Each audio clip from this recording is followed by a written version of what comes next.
Mari kita tunduk kepala, kita mulai ibadah kita pada hari ini. Bapa, dalam nama Yesus, terima kasih atas kebaikan Tuhan. Hari ini kami boleh diizinkan Tuhan untuk beribadah bersama-sama dengan saudara-saudara kami. Hamba mau berdoa secara khusus, biar dimanapun anak-anakmu berada, biar kiranya urapan kuasa Tuhan menjamah mereka, mengurapi mereka, dan mereka boleh mengalami perjumpaan dengan Tuhan secara pribadi dalam kehidupannya. Terima kasih Bapa, terima kasih. Dan kami mau berdoa mentapiskan ibadah ini di dalam nama Bapa dan Roh Kudus, di dalam nama Tuhan Yesus Kristus. Haleluya, amin. Shalom saudara, sekali lagi shalom buat jemaat yang diberkati Tuhan. Pada saat ini kita mau angkat kerinduan kita masuk dalam hadirat Tuhan. Kita akan hadir dalam hadirat Tuhan, biar kita rasakan kasih dan kuasa-Nya.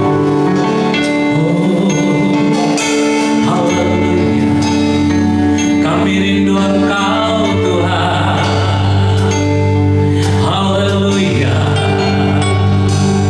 Dalam hadirat-Mu kami rindu jamaah-Mu Tuhan.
adalah sumber kuatku.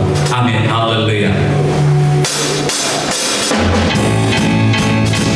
Angkat sukacita saudara. Haleluya.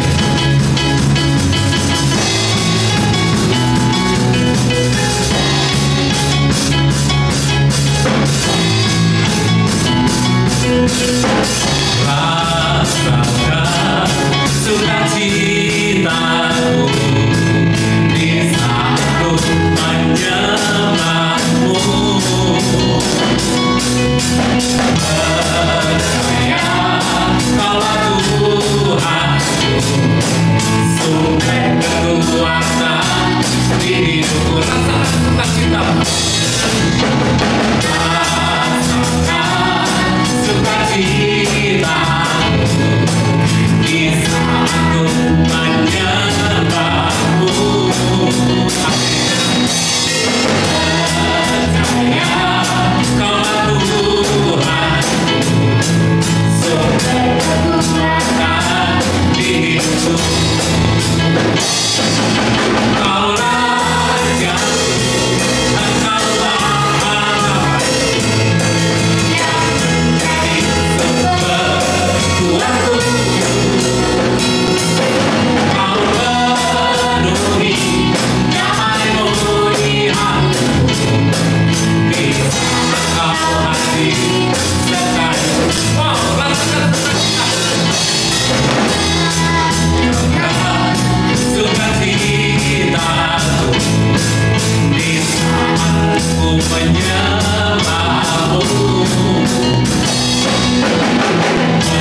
Dalam rancangan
Shalom Bapak Ibu semuanya dan juga teman-teman semua. Saya ingin mengucapkan selamat hari Minggu buat kita semua. Saya senang sekali rasanya hari ini bisa kembali menyampaikan firman Tuhan buat kita semua. Bapak Ibu, saya berdoa supaya kabar kita hari ini dahsyat luar biasa. Amin.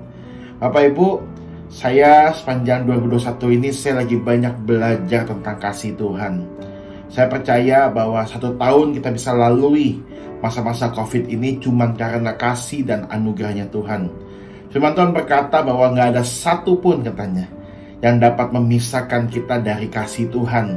Oleh karena itu Bapak Ibu, kesempatan hari Minggu ini saya ingin kita sama-sama belajar, sama-sama kembali mengingat tentang kebaikan dan anugerah Tuhan atas hidup kita. Bapak Ibu, kenapa? Karena buat saya ini kunci utama buat setiap kita orang yang sungguh-sungguh mengasihi Tuhan, untuk kita selalu mengingat tentang anugerah dan kasih-Nya. Bapak Ibu, saya berdoa supaya setiap kita punya satu frekuensi, punya satu pemahaman yang sama bahwa kita bisa ada sampai hari ini cuman karena kasih dan anugerahnya saja. Di luar itu kita nggak bisa apa-apa. Oleh karena itu Bapak Ibu, saya berdoa sungguh-sungguh supaya setiap kita sepakat berdoa supaya keadaan di Indonesia semakin hari semakin lebih baik. Dan juga kita juga berdoa nggak cuma Indonesia, tapi juga keadaan di dunia ini. Hari ini kita senang sama-sama melihat bahwa semenjak mulai masuk tahun 2021, vaksin mulai disuntikan kepada penduduk Indonesia, baik pemuka agama, lansia, dan semuanya. Dan kita berdoa supaya keadaan ini juga semakin hari semakin lebih baik, supaya kita bisa sama-sama beribadah lagi, berkumpul, bernyanyi, dan memuji dan menyembah Tuhan. Oke Bapak Ibu, nggak panjang lebar, hari ini saya ingin kembali, tadi saya sudah bilang di awal bahwa saya akan men-sharingkan atau mengkhotbahkan tentang kasih dan anugerah Tuhan. Ayat yang akan saya ambil pada pagi hari ini adalah ayat yang saya yakin dan percaya semua kita sudah tahu, sudah hafal mungkin, yaitu dalam Yohanes 3 ayat ke-16. Seperti tadi di awal saya bilang bahwa tahun ini merupakan tahun di mana saya kembali merenungkan tentang anugerahnya, tentang kasihnya. Dan saya berdoa sekali lagi sungguh-sungguh supaya kebenaran firman Tuhan ini nggak cuma sekedar khotbah hari Minggu yang seperti biasa kita dengar, tapi sungguh-sungguh apa yang saya sampaikan bisa mengubah hati dan pikiran kita, supaya semakin hari kita semakin sadar bahwa kasih-Nya nggak pernah meninggalkan kita. Dan juga semakin hari kita semakin mengasihi Tuhan lebih dan lebih lagi. Bapak Ibu, saya bacakan firman Tuhan ini, Yohanes 3 ayat ke-16, bunyinya seperti ini. Karena begitu besar kasih Allah akan dunia ini, sehingga Ia telah mengaruniakan anaknya yang tunggal, supaya setiap orang yang percaya kepadanya tidak binasa, melainkan beroleh hidup yang kekal. Bapak Ibu, tadi saya sudah bilang bahwa ini ayat favorit, ini ayat yang sering sekali dikhotbahkan. Bahkan kalau Bapak Ibu ikut kelas pemuritan tentang keselamatan, ayat ini merupakan ayat hafalan buat setiap orang yang sungguh-sungguh mengasihi Tuhan. Bapak Ibu, katanya karena begitu besar kasih Allah akan dunia ini, sehingga Ia mengaruniakan anaknya yang tunggal. Bapak Ibu, yang ngomong ini bukan Allah Bapa, yang ngomong ini Yesus. Kapan Yesus ngomong ini? Bapak Ibu kalau baca secara keseluruhan Yohanes 3, Bapak Ibu kan tahu hari itu Nikodemus malam-malam datang ke rumah Yesus, di mana Yesus sedang tinggal. Lalu dia ngobrol sama Yesus sampai akhirnya Yesus mengatakan bahwa karena begitu besar kasih Allah akan dunia ini, sehingga Ia mengaruniakan anaknya yang tunggal. Bapak Ibu, hari itu saya bertanya-tanya, kenapa Yesus harus bilang, harus membahas tentang bahwa kasih Allah, kasih Bapa, karena begitu besar kasih-Nya. Ternyata Bapak Ibu, setelah saya mulai cari tahu, ternyata bangsa Israel atau orang-orang Israel pada zaman itu berpikir bahwa Allah itu adalah Allah yang begitu kejam, bahwa Allah Bapa itu Allah yang begitu menyeramkan. Bapak Ibu, kalau kita ingat kisah hari itu waktu Musa disuruh sama Tuhan bahwa tua-tua Israel untuk naik ke Gunung Sinai bersama-sama dengan Musa.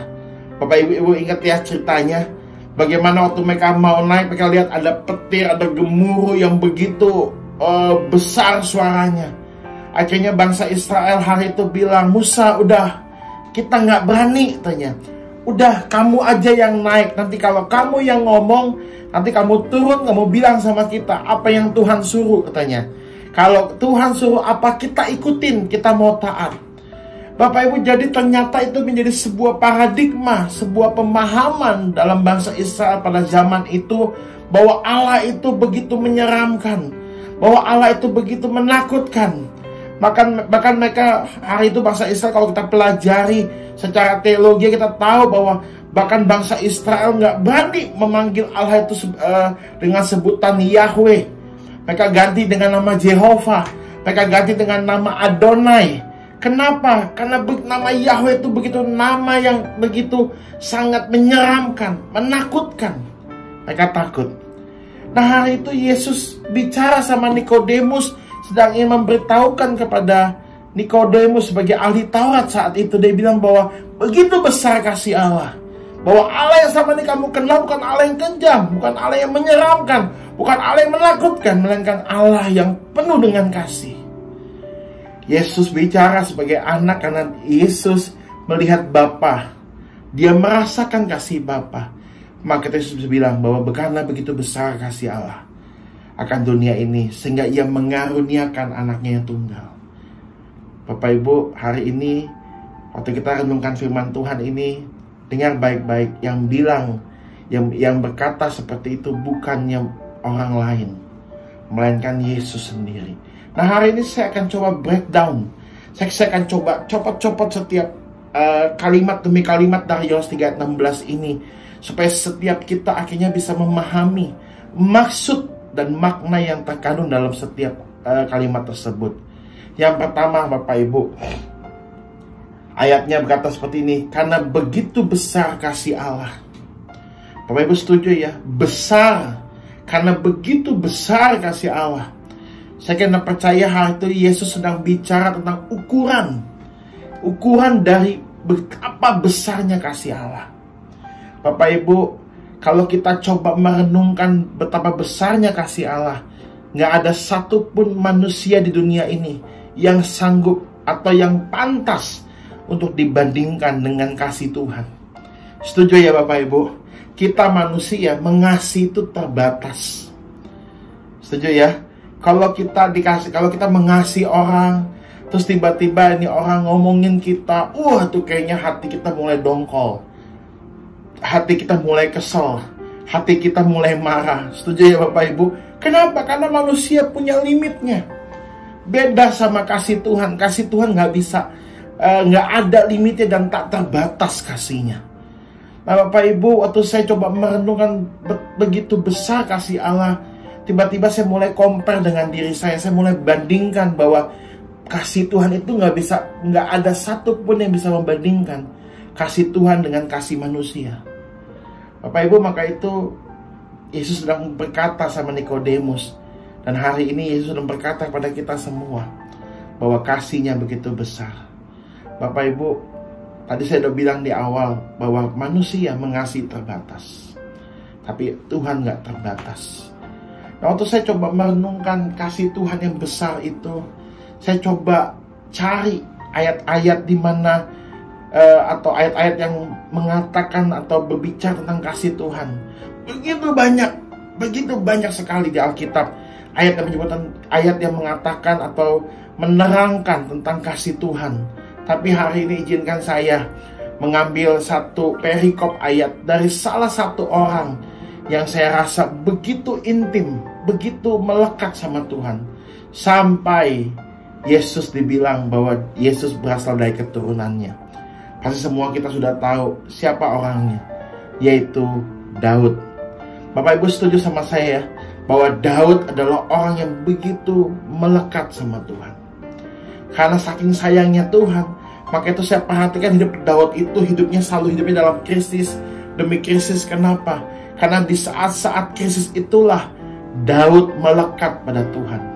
Nah Bapak Ibu, hari ini kalau hidup kita sedang ada dalam sebuah krisis, sedang ada dalam sebuah pergumulan, dengar baik-baik, jangan bersungut-sungut, jangan mengeluh. Justru di balik semua masalah itu, di balik semua krisis itu, adalah waktu di mana Tuhan ingin berhubungan intim dengan kita. Waktu di mana Tuhan ingin ngobrol sama kita. Tuhan pakai masalah, Tuhan pakai pergumulan supaya kita semakin melekat sama Tuhan. Nah, hari ini kita ingin belajar apa tulisan Daud tentang kasih Tuhan. Apa tulisan Daud tentang kasihnya yang begitu luar biasa, yang sampai menginspirasi Daud sehingga dia bisa menuliskan Mazmur. Nah, saya sudah kutip ayatnya, yaitu di dalam Mazmur 103 ayat 8 sampai ayat yang ke-13. Saya ulang sekali lagi, Mazmur 108 ayat 8 sampai ayat yang ke-13. Bapak Ibu tadi sudah bilang, banyak banget ayat-ayat di Alkitab yang menceritakan tentang kasih Tuhan. Tapi hari ini saya mau ambil dari Daud. Kenapa? Karena Daud adalah pribadi yang enggak sempurna.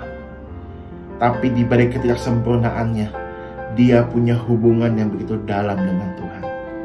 Ayatnya saya bacakan, ayat ke-8. Ini kata Daud tentang gambaran Allah atau gambaran Tuhan dalam hidupnya. Tuhan adalah penyayang dan pengasih, panjang sabar dan berlimpah kasih setia. Amin Bapak Ibu. Ayat 9, tidak selalu ia menuntut dan tidak untuk selama-lamanya ia mendendam. Tidak dilakukannya kepada kita setimpal dengan dosa kita,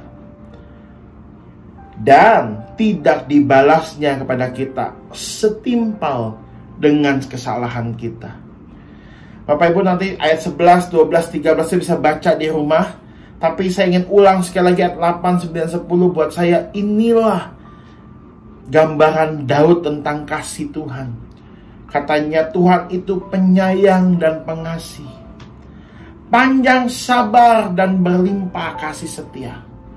Ia nggak selalu menuntut dan tidak untuk selama-lamanya ia mendendam.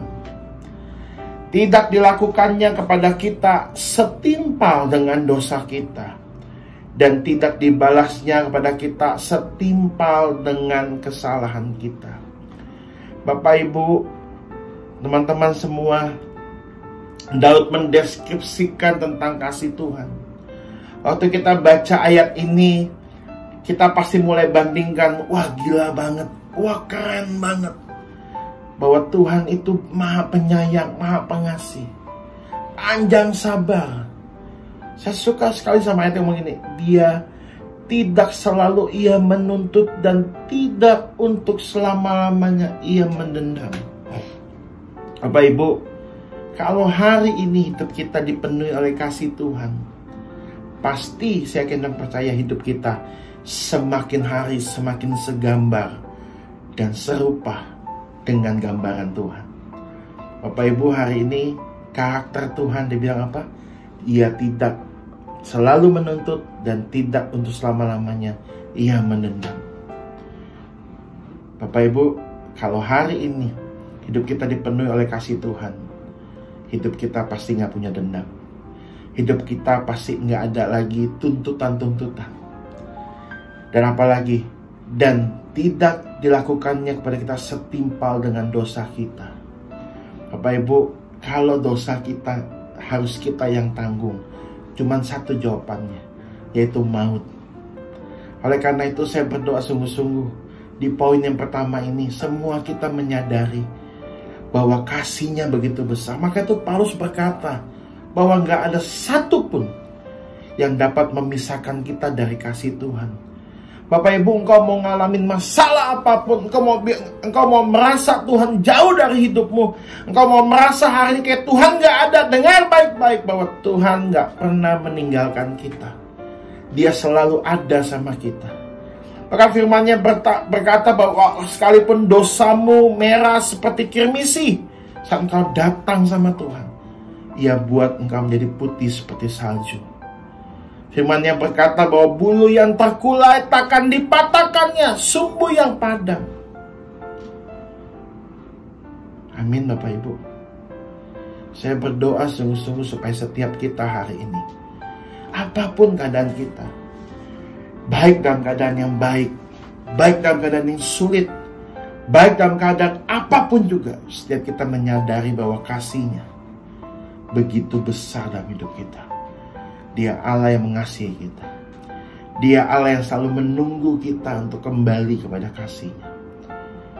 Tadi saya bilang di awal Bapak Ibu, 2021 merupakan tahun di mana Tuhan bawa saya kembali kepada kasih-Nya. 2021 ini saya ngalamin di mana masa-masa yang sulit. Saya kehilangan papa saya kehilangan pelayanan sebagian dari anak-anak yang saya mentor. Belum lama ini saya ngalamin satu masalah dengan pihak imigrasi karena ngurusin surat-surat buat istri saya. Itu banyak masalah sampai saya nggak bisa tidur. Kalau tidur pun kayaknya resah, penuh dengan ketakutan. Tapi tiba-tiba waktu saya renungkan ayat ini, saya sadar bahwa setiap masalah Tuhan pakai, Tuhan izinkan buat saya semakin melekat pada Tuhan, buat saya semakin mengerti Tuhan seperti apa.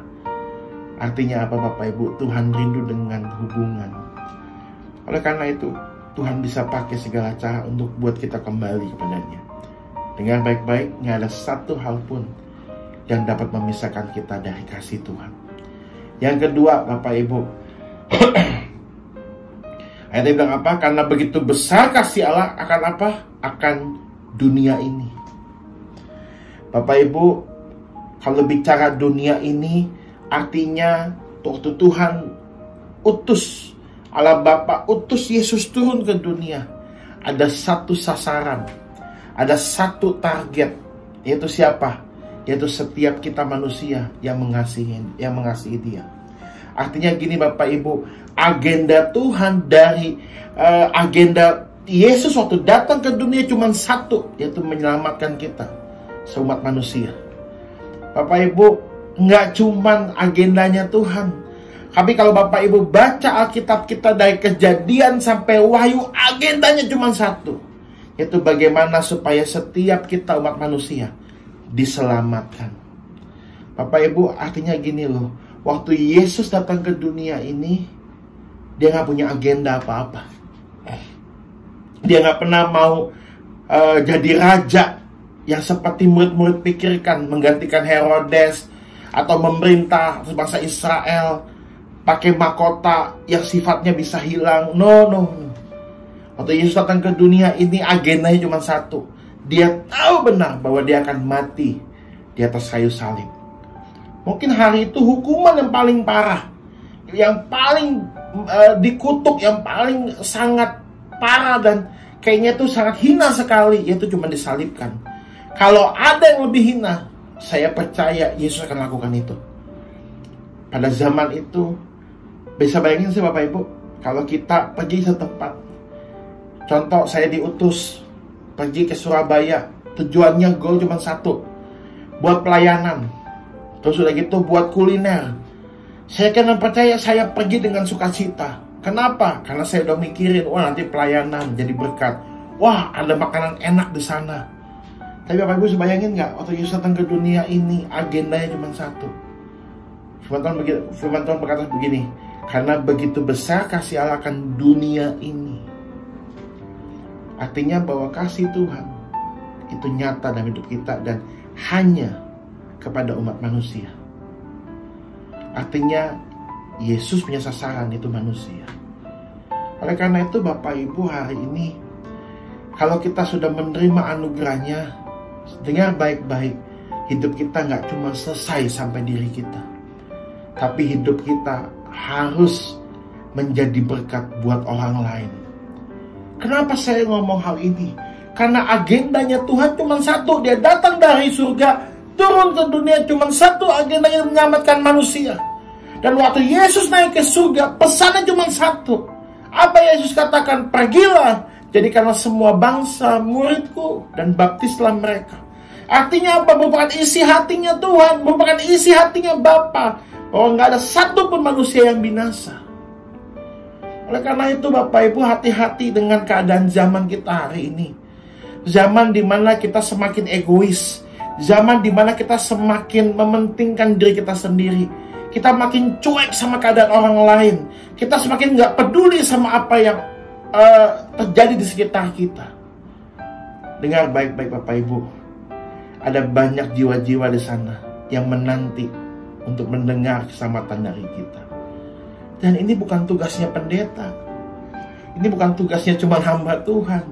Ini bukan tugasnya pekerja atau pelayan Tuhan, tapi ini tugas semua orang yang sudah menerima kasih-Nya Tuhan. Jadi hari ini saya berdoa, catat baik-baik agendanya Tuhan dalam hidup. Bahwa agendanya Yesus datang ke dunia cuma satu, agendanya Bapa cuma satu, yaitu supaya setiap manusia diselamatkan. Dan waktu Yesus naik ke surga, pesannya juga cuma satu, yaitu supaya kita menyelamatkan mereka yang terhilang. Saya berdoa supaya fokus kita nggak berubah Bapak Ibu. Jangan sampai kita ganti fokus kita dengan kesenangan, dengan uang, dengan kesenangan-kesenangan yang sifatnya bisa hilang. Saya tahu, saya juga butuh, semua kita butuh uang. Semua kita butuh kesenangan, tapi ingat, ada satu misi, ada satu agenda yang Tuhan sudah titipkan kepada kita. Artinya pesan dalam Yohanes 3:16 nggak cuma bicara tentang kasih Allah kepada dunia ini, tapi kita juga menjadi wali-walinya Tuhan di dunia ini. Sebagai orang yang sudah menerima kasih-Nya, untuk kembali membagikan kasih-Nya kepada orang lain. Dan saya berdoa supaya agendanya kita dan agenda Tuhan selaras. Agendanya kita dan agendanya Tuhan sama Bapak Ibu. Jangan jadi orang yang cuek. Jangan jadi orang yang acuh tak acuh. Jangan jadi orang yang penting gua happy, yang penting gua aman, yang penting gua selamat. Enggak Bapak Ibu. Hidup kita berdoa supaya setiap hidup kita diberkati. Untuk apa? Supaya kita menjadi berkat buat orang banyak. Amin Bapak Ibu. Yang ketiga, apalagi karena begitu besar kasih Allah akan dunia ini, apa? Ia telah mengaruniakan anaknya yang tunggal. Bapak Ibu setuju ya? Kalau kita punya barang dua, dikasih satu sama orang, kita punya handphone dua lah, terus kita kasih orang satu, itu mudah Bapak Ibu, setuju ya? Tapi kalau kita punya handphone cuma satu dan kita kasih sama orang, itu berat. Bapak Ibu, waktu saya merenungkan ayat ini, saya coba renungkan bahwa Allah ngomong begini, bahwa saya cuma punya satu anak, itu Yesus namanya. Tapi ayatnya ngomong gini, ia telah mengaruniakan anaknya yang tunggal. Artinya anak satu-satunya dia korbankan datang ke dunia. Untuk apa? Untuk agendanya tadi. Tapi saya bukan bahas agenda lagi. Ini poin sudah berbeda. Yang ketiga saya sebut action. Artinya Tuhan gak cuma bicara tentang kasih-Nya. Bapak Ibu setuju ya bahwa kasih itu gak bisa hanya lip service. Kasih itu gak bisa cuma diomongin. Tapi yang namanya kasih harus bisa dirasakan. Nah, Allah Bapa hari itu menyadari apa actionnya, apa buktinya kalau saya mengasihi umat manusia. Dia utus anaknya yang tunggal, satu-satunya, the one and only, yaitu Yesus namanya, datang ke dunia ini. Artinya gini Bapak Ibu, dia melakukan sesuatu untuk membuktikan bahwa dia mengasihi manusia. Nah hari ini saya suka banget kata Yesus begini, ia telah mengaruniakan anaknya yang tunggal. Actionnya adalah dia melepaskan yang terbaik dari apa yang dia punya. Waktu saya merenungkan ini, saya ingat tentang Abraham dan Ishak. Saya melihat bahwa Allah Bapa memberikan gambaran yang sama Abraham sama Ishak. Bapak Ibu pasti ingat kisahnya, bagaimana hari itu Abraham sudah menanti-nantikan seorang anak bersama dengan Sarah. Sarah itu sudah menopause, artinya sudah gak bisa hamil lagi, udah mandul. Abraham juga itu sudah tua dan udah gak bisa punya anak juga. Bapak Ibu, tapi sekali lagi buat Tuhan gak ada yang mustahil. Di usia tuanya mereka, akhirnya Sarah bisa mengandung, yaitu mengandung anak satu-satunya, itu namanya Ishak. Bapak Ibu, waktu Ishak lahir, Sarah pasti sayang banget. Saya akan percaya Abraham juga sayang banget. Tiba-tiba di suatu malam Tuhan bertanya pada Abraham, Abraham, apa kamu mengasihi aku? Ya Tuhan, kalau gitu serahkan Ishak. Bapak Ibu, saya coba bayangkan hari itu saya jadi Abraham, Mungkin malam itu saya nggak bisa tidur. Saya nggak tahu apakah Abraham ngomong sama Sarah atau gimana, saya nggak ngerti deh. Tapi hari itu saya yakin waktu itu terjadi sama hidup saya nggak bisa tidur pasti. Saya bergumul, saya takut, saya bingung mesti gimana. Satu sisi saya mengasihi Tuhan, tapi satu sisi juga saya mengasihi anak saya. Dan singkat cerita Bapak Ibu, semua kita tahu bahwa akhirnya Abraham bawa Ishak naik ke gunung. Singkat cerita waktu Ishak naik ke gunung, Ishak bertanya sama bapaknya, "Pak, kita mau kasih persembahan ke Tuhan. Mana kambingnya? Mana dombanya?" Disitulah akhirnya Abraham bilang apa? Jehovah Jireh, Allah yang akan menyediakannya. Bapak Ibu, nggak mudah buat seorang Abraham hari itu. Di saat dia harus mengorbankan sesuatu yang paling dia kasihi, tapi dia beriman, dia berkata bahwa Tuhan yang akan menyiapkannya di sana. Singkat cerita Bapak Ibu semua kita tahu bahwa akhirnya di situ nggak ada terjadi kejar-kejaran, tapi karena Ishak juga anak yang baik, akhirnya dia nurut. Singkat cerita waktu Ishak mau disembelih, tiba-tiba ada suara dari surga berkata, "Abraham, enough, cukup," katanya. "Aku udah tahu bahwa kamu mengasihi aku." Saya yakin hari itu Abraham penuh dengan air mata, dia lihat ke atas dengan gemetaran. Dia mungkin bilang, "Tuhan, lain kali kalau bercanda jangan kayak gini ya," katanya. Tapi saya yakin dan percaya, mungkin Allah ngomong sama Bapak atau Tuhan ngomong sama Abraham hari itu. Abraham dengar baik-baik. Suatu hari nanti saya akan melakukan hal yang sama kayak kamu. Dan hari itu saya nggak akan bilang tunggu, dia harus dikorbankan. Bapak Ibu, saya berdoa sungguh-sungguh supaya actionnya Tuhan, tindakan Tuhan menjadi bukti nyata bahwa kasih-Nya itu begitu nyata dalam setiap hidup kita. Oleh karena itu Bapak Ibu hari ini, jangan pernah main-main sama apa yang Tuhan sudah kerjakan dalam hidup kita. Kasih-Nya begitu besar, bahwa kasih-Nya nggak pernah terbatas dalam hidup kita. Amin Bapak Ibu. Saya berdoa hari ini kita bisa berikan yang terbaik dari apa yang bisa kita lakukan buat Tuhan. Apa yang bisa kita lakukan? Apa aja. Yang terakhir, saya sebut respon, supaya setiap orang yang percaya tidak binasa, melainkan beroleh hidup yang kekal. Bapak Ibu, dengar baik-baik. Semua kita hari ini sudah dengar khotbah yang saya sampaikan. Ada 3 poin. Tadi saya bicara tentang masalah kasih Tuhan, bicara ukurannya. Yang kedua, dunia ini bicara masalah sasaran atau target. Dan saya berdoa supaya kita juga punya agenda yang sama dengan Tuhan. Yang ketiga, action. Yang keempat, respon. Bapak Ibu, setelah engkau mendengar dalam firman Tuhan ini, mari saya mendorong setiap kita untuk merespon. Kalau hari ini engkau jauh dari kasih-Nya, engkau merasa Tuhan jauh dari hidupmu, dengar baik-baik, responi firman Tuhan kembali kepada kasih-Nya. Kalau hari ini engkau sudah melewati masalah atau pergumulan yang engkau berkata, "Tuhan, aku udah gak sanggup lagi," responi kepada firman Tuhan hari ini. Tuhan pakai masalah, Tuhan pakai pergumulan supaya kita kembali kepada kasih-Nya. Kalau hari ini engkau sedang keadaan kau baik-baik saja, engkau sedang merasa engkau sedang diberkati, dengar baik-baik. Engkau diberkati nggak cuma stop sampai diri kamu, tapi ingat agendanya Tuhan. Kita harus jadi berkat buat orang lain. Kenapa? Supaya hidup kita jadi meaningful, jadi bermakna buat orang lain. Itulah goal dan tujuan orang yang diselamatkan sama Tuhan.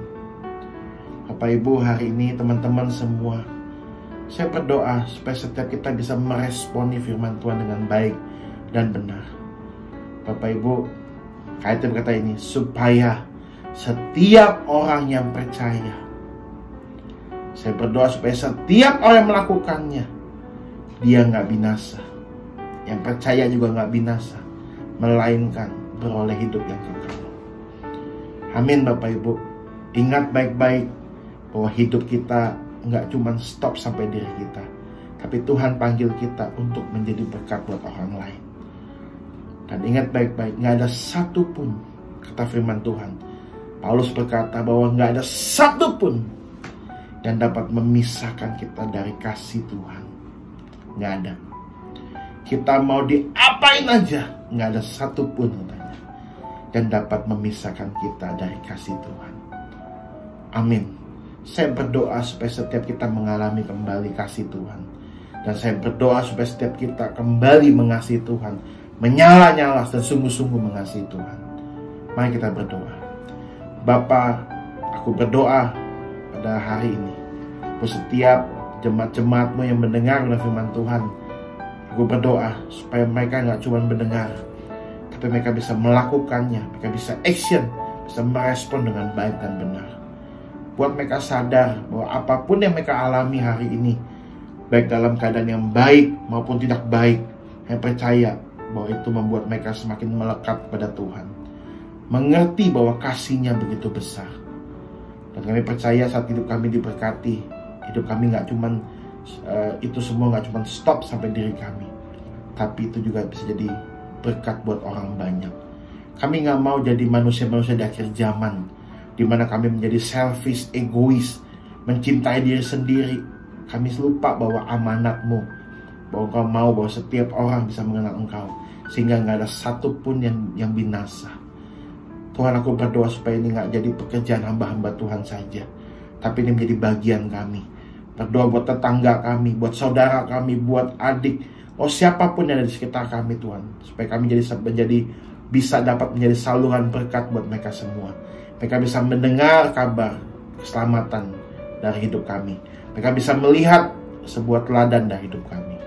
Berkati hamba-Mu, berkati Pak Adi bersama istri anak-anaknya, berkati semua jemaat-Mu Tuhan. Oleh berkat kasih karunia, anugerah Tuhan, bahkan berkat material yang melimpah-limpah.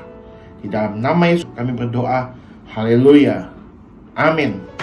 Selamat hari Minggu sekali lagi buat semua jemaat GGP. Saya berdoa supaya semakin hari kita semakin mengasihi Tuhan.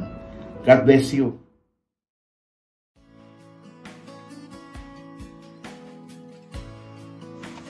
Shalom.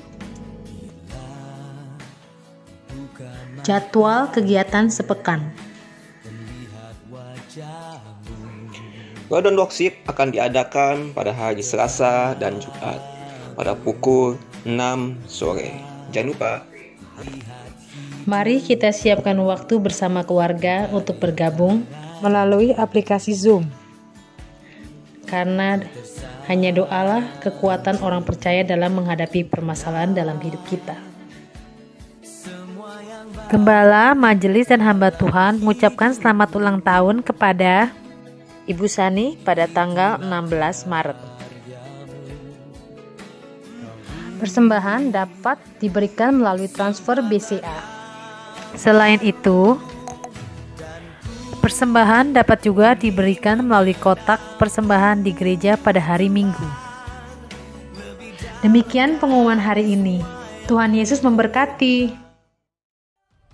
Hidupku menggenapi firman-Mu, tanda mujizat sertai tiap langkahku. Kau bersamaku di dalamku, jadi bukti kebesaran hidupku. Menggenapi firman-Mu, amin. Tanda mujizat sertai tiap langkahku.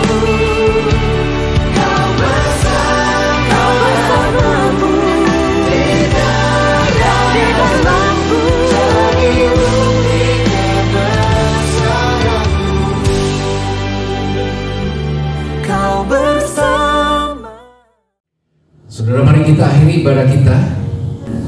Terima kasih Bapa di surga.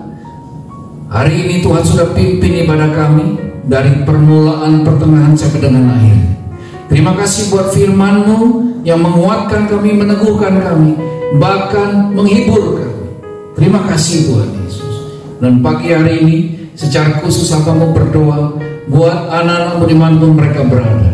Berkatilah keluarga mereka, rumah tangga mereka, anak-anak mereka, usaha pekerjaan mata pencaharian mereka, bahkan masa depan mereka. Haleluya, haleluya. Saudara, mari angkat tangan kita, arahkan hati kita ke surga, buka hatimu, haleluya. Terimalah berkat dari Tuhan. Kasih Allah Bapa, anugerah Tuhan Yesus Kristus, persekutuan, penghiburan dan kekuatan daripada Roh Kudus menyertai kita semua, mulai pagi hari ini sampai selama-lamanya. Amin, amin, amin.